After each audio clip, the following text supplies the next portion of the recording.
Praise the Lord, hallelujah. യേശുവിന്റെ ഏറ്റവും പ്രിയപ്പെട്ട സഹോദരി സഹോദരന്മാരെ, ഹെമിലി ടച്ച് ഈ ശുശ്രൂഷയിലേക്ക് യേശുനാമത്തിൽ വലിയ സ്നേഹത്തോടെ നിങ്ങളെ സ്വാഗതം ചെയ്യുകയാണ്.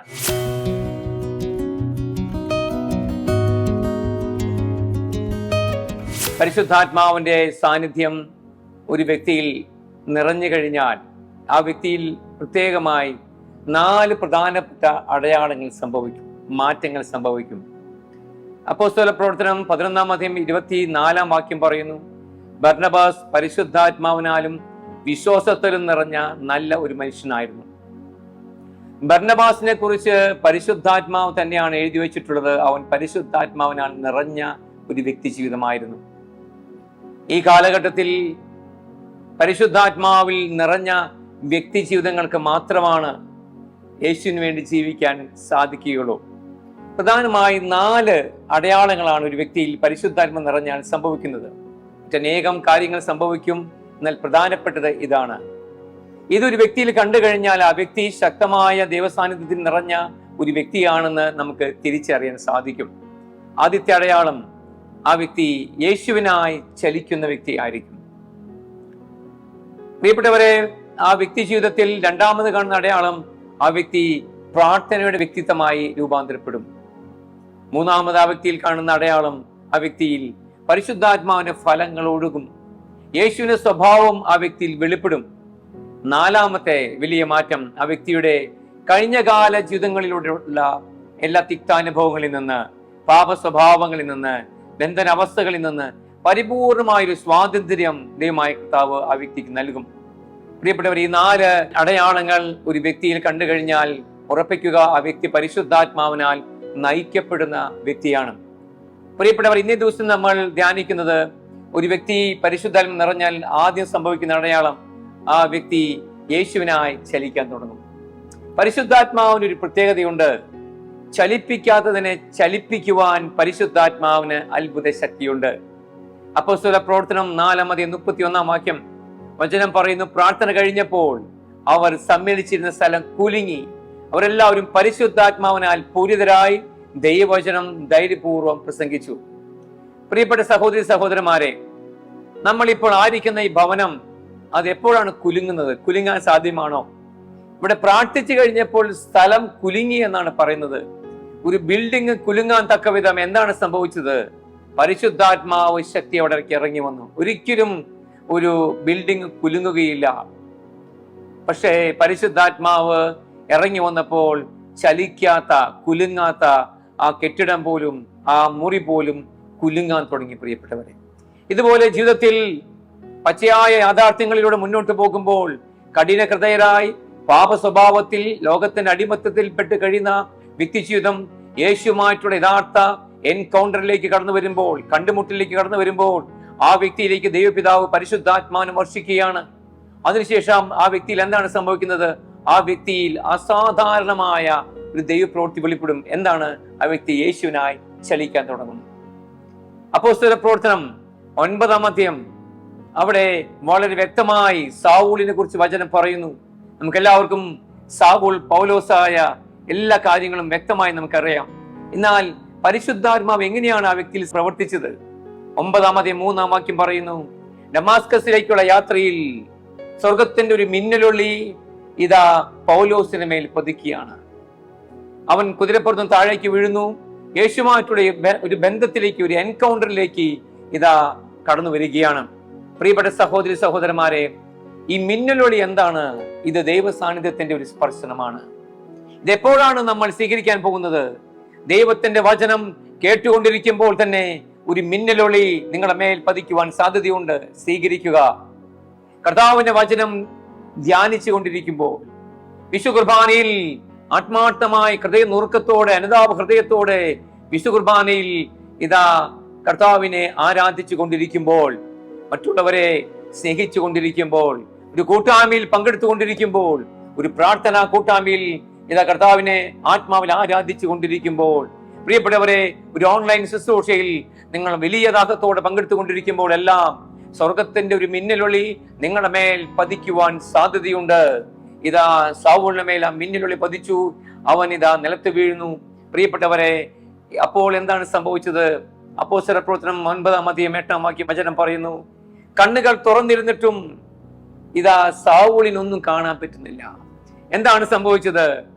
അവനെ ചലിപ്പിച്ചുകൊണ്ടിരിക്കുന്ന ആ ദുരാത്മാവ് അപ്പോൾ ബന്ധിക്കപ്പെടുകയാണ്. പ്രിയപ്പെട്ടവരെ, അവന് മുന്നോട്ട് പോകാൻ പറ്റുന്നില്ല. കണ്ണുകൾ തുറന്നാണ് ഇരിക്കുന്നത്, എന്നാൽ കാഴ്ചയില്ല.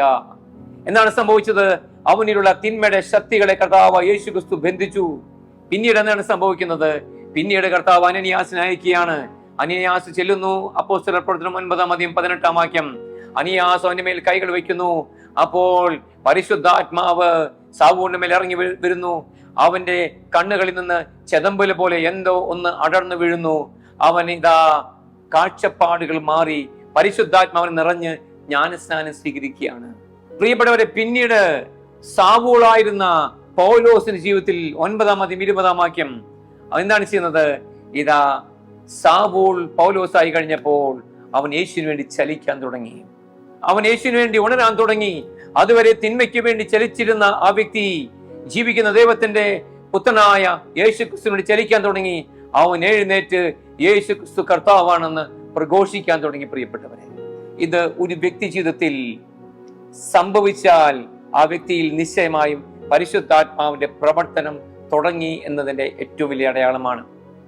പ്രിയപ്പെട്ട സഹോദരി സഹോദരന്മാരെ, 1950-കളിൽ ജനിച്ച ഒരു മുസ്ലിം തീവ്രവാദിയാണ് സയ്യിദ് മുഹമ്മദ് അൻസാർ ഹുസൈൻ. പ്രിയപ്പെട്ടവർ, ഈ വ്യക്തി ബർമയിലാണ് ഈ വ്യക്തിയുടെ ഭവനം.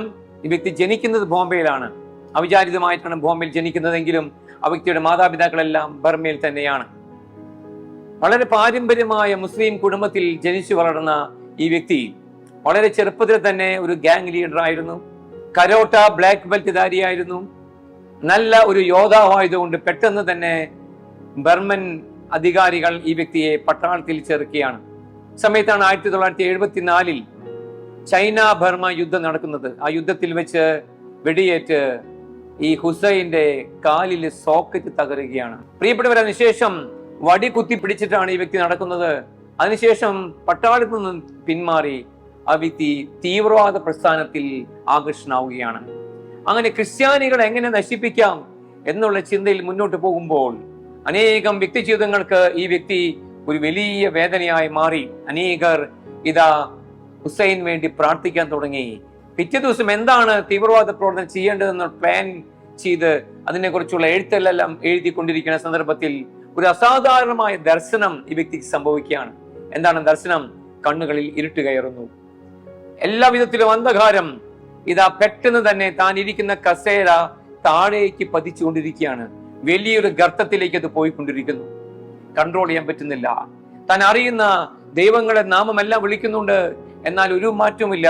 വ്യക്തിക്ക് മനസ്സിലായി, ഞാൻ വലിയ ഒരു അപകടത്തിലേക്കാണ് പോകുന്നത്. ആ വ്യക്തി അപ്പോൾ എന്ത് സംഭവിച്ചെന്നറിയോ? ആ വ്യക്തി അപ്പോൾ ഞാൻ ഏതൊരു ദൈവത്തെയാണ് ഏറ്റവും അധികം ദുഷിച്ചിട്ടുള്ളത്, ആ ദൈവത്തെ തന്നെ വിളിക്കുകയാണ്. നസ്രാനായ യേശു ക്രിസ്തുവിന്റെ നാമത്തെ ഇതാ ആ തീവ്രവാദി വിളിക്കുകയാണ്. പ്രിയപ്പെട്ടവർ, എന്താണ് ആ സമയത്ത് സംഭവിക്കുന്നത്? ഇതാ കടുത്ത അന്ധകാരം അപ്രത്യക്ഷമാകുന്നു. വലിയൊരു പ്രകാശം അവിടേക്ക് കടന്നു വരികയാണ്. ആ പ്രകാശത്തിന്റെ മധ്യേ വെച്ച് ഒരു ശബ്ദം ഈ സഹോദരൻ കേൾക്കുകയാണ്. ആ ശബ്ദം ഇപ്രകാരമാണ്: നിന്നെ ഞാൻ എൻ്റെ നാമം വഹിക്കുവാൻ, ലോകത്തിന്റെ സകല രാജ്യങ്ങളിലും എൻ്റെ നാമം വഹിക്കുവാൻ ഞാൻ തെരഞ്ഞെടുത്തിരിക്കുന്നു. പ്രിയപ്പെട്ടവരെ, ആ സമയത്ത് ആ വ്യക്തിക്ക് എന്താണ് സംഭവിക്കുന്നത് അറിഞ്ഞുകൂടാ. വലിയൊരു പ്രകാശം തന്നെ വലയിച്ചിരുന്ന ആ സഹോദരൻ അറിഞ്ഞു. അതിനുശേഷം കണ്ണുകൾ തുറന്നു കഴിഞ്ഞപ്പോൾ ആ വ്യക്തി കാണുന്നത് താൻ ഒരു മാനസിക രോഗ ആശുപത്രിയിൽ കിടക്കുന്നതാണ്. 10 ദിവസത്തോളം അവിടെ കിടന്നു. അധികാരികൾ വിചാരിച്ചത് വ്യക്തിക്ക് മാനസികമായി എന്തോ ഒരു രോഗം പിടിപെട്ടിട്ടുണ്ട്. അവിടെ വെച്ചൊരു നഴ്സ് ഒരു ബൈബിൾ ഈ വ്യക്തിക്ക് സമ്മാനിക്കുകയാണ്. ബൈബിൾ വായിച്ചുകൊണ്ടിരിക്കുമ്പോൾ റോമാക്കാർക്ക് എഴുതിയ ലേഖനം ആ വ്യക്തിയെ സ്പർശിക്കുന്നു. അവിടെ വെച്ചാണ് സാവൂളിനെ പൗലോസാക്കിയ പരിശുദ്ധാത്മാവിന്റെ അത്ഭുതകരമായ ഒരു ശക്തി ആ മകന്റെ മേൽ വെളിപ്പെടുന്നത്. ആ മകൻ ഇതാ കർത്താവിന് വേണ്ടി എഴുന്നേൽക്കുകയാണ്. ആ വ്യക്തി കർത്താവിനോട് ചോദിച്ച പ്രധാനപ്പെട്ട ഒരു നിയോഗം ഇതാണ്: കർത്താവേ, അങ്ങ് രക്ഷകനാണെങ്കിൽ അടുത്ത 100 ദിവസം 100 അത്ഭുതങ്ങൾ കാണണം. പ്രിയപ്പെട്ടവരെ, കർത്താവ് യേശു ക്രിസ്തു ഇതാ സഹോദരനെ അഭിഷേകം ചെയ്തു. ആ സഹോദരൻ ആ കാലഘട്ടത്തിൽ ഇതാ ചേർന്നത് ആംഗ്ലിക്കൻ സഭയിലാണ്. 1976 ആംഗ്ലിക്കൻ സഭയിലെ ഒരു ഡീക്കനായി, അതിനുശേഷം ഒരു പുരോഹിതനായി കർത്താവിന്റെ രാജ്യത്തിനു വേണ്ടി സകല രാജ്യങ്ങളിൽ പോയി സുവിശേഷം പ്രഘോഷിക്കുകയാണ്. ഈ സഹോദരൻ 6ഓളം മരിച്ച വ്യക്തികളെ ഉയർപ്പിച്ചിട്ടുണ്ട്. നമ്മുടെ കേരളത്തിൽ ഡിവൈൻ ധ്യാന സെന്ററിലും അനേകം വർഷങ്ങൾക്ക് മുമ്പ് ഈ സഹോദരൻ വന്നിട്ടുണ്ട്. പ്രിയപ്പെട്ട സഹോദരി സഹോദരന്മാരെ, ദൈവത്തിന്റെ ആത്മാവ് ഒരു വ്യക്തിയിൽ വന്നു കഴിഞ്ഞാൽ എന്താണ് സംഭവിക്കുന്നത്? ആ വ്യക്തി യേശു ക്രിസ്തുവിന് വേണ്ടി ചലിക്കാൻ തുടങ്ങും. പ്രിയപ്പെട്ട സഹോദരി സഹോദരന്മാർ, ഇപ്പോഴും നമുക്ക് യേശുവിന് വേണ്ടി ചലിക്കാൻ സാധിക്കുന്നില്ലെങ്കിൽ അതിനർത്ഥം പരിശുദ്ധാത്മാവിന്റെ അഭിഷേകത്തിന്റെ കുറവ് നമ്മിലുണ്ട്. വേണ്ട വിധം യേശുവിന് വേണ്ടി ജീവിക്കാൻ സാധിക്കുന്നില്ലേ? വേണ്ട വിധം യേശുവിനെ കൊടുക്കാൻ സാധിക്കുന്നില്ലേ? വേണ്ട വിധം യേശുവിനെ പ്രഘോഷിക്കാൻ സാധിക്കുന്നില്ലേ? പ്രിയപ്പെട്ടവരെ, അഭിഷേകത്തിന് വേണ്ടി ദാഹിക്കുക. പരിശുദ്ധാത്മാവ് നമ്മുടെ മേൽ പറന്നിറങ്ങുമ്പോൾ ആദ്യം നമ്മിൽ സംഭവിക്കുന്ന മാറ്റം, നമ്മൾ പരിശുദ്ധാത്മ ശക്തിയാൽ യേശുവിന്റെ നാമത്തെ ഉയർത്താൻ തുടങ്ങും. ഇതാണ് പത്രോസിലും പൗലോസിലും സകല സ്ത്രീഹന്മാരിലും അപ്പോസ്തലന്മാരിലും വിശുദ്ധാത്മാക്കളിലും സംഭവിച്ചിട്ടുള്ളത്. ഇതാണ് ഓരോ വ്യക്തി ജീവിതങ്ങളിലും സഭാമക്കളിലും സംഭവിക്കേണ്ടത്. പ്രിയപ്പെട്ടവരെ, നമുക്കതിനായി വലിയ ദാഹത്തോടെ, പ്രത്യേകമായി പെന്തക്കോസ്ത് തിരുനാളിന് വേണ്ടി നമ്മൾ ഒരുങ്ങിക്കൊണ്ടിരിക്കുകയാണ്. വലിയ ദാഹത്തോടെ പരിശുദ്ധ അമ്മയോട് ചേർന്ന് പ്രാർത്ഥിക്കാം. കർത്താവ് നമ്മുടെ ജീവിതങ്ങളിലേക്ക് ഒരു പുതിയ അഭിഷേകം പകർന്ന് നമ്മെ അനുഗ്രഹിക്കട്ടെ. ആമേൻ.